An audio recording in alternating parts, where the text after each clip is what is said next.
Hello and welcome to the third part 3 of Teebei, and I will be covering some other elements that are normally difficult to explain, so I'm trying to break them down into segments and make some episodes out of them. So, well, in the previous episode we talked about monkeys and mirror neurons and emotional attunement, emotional contagion, and all that sort of jazz. I would like to take it a step further, because if we can define consciousness, just basically just our awareness of internal and external processes.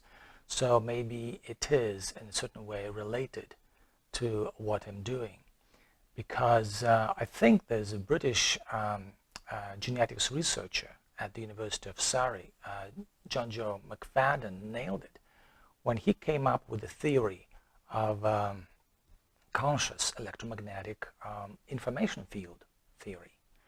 And he talks about, consciousness being a three-dimensional electromagnetic field phenomenon that is directly associated with the neuronal activity in the brain. So basically, consciousness and our mind are totally different things, and our brain generates its own electromagnetic field, and which is which comprises the seat of consciousness. And our brain in this situation is both the transmitter and the receiver of its own electromagnetic signals. In this constant feedback loop it generates, by generating this loop, it creates its own conscious electromagnetic field.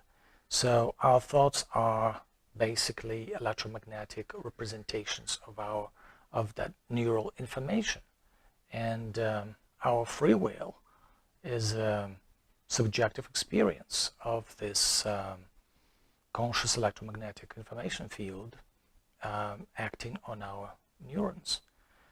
This is a really difficult concept because there are lots of other theories, and like quantum sort of like related theory, this or the other. But this one specifically, the one of McFadden's, is I think is the closest one, because there's been like some other research, and like that neurophysicist Wolf Zinger, who was also experimented with monkeys. Well, going back to monkeys, but then also he noticed that if a monkey is presented with the stimulus, then there is a synchronous firing of neurons, and when a monkey is not aware or not witnessing any stimulus, then there's the same neuronal firing, but it's not synchronous, it's asynchronous. So few things here and there basically prove the thing that this whole concept of consciousness is not so easily understood by a lot of researchers. But at the same time, going back to my approach, I think that my state of consciousness is replicated in another person. That creates that actually leads to the results being permanent. That was a question asked, the other day.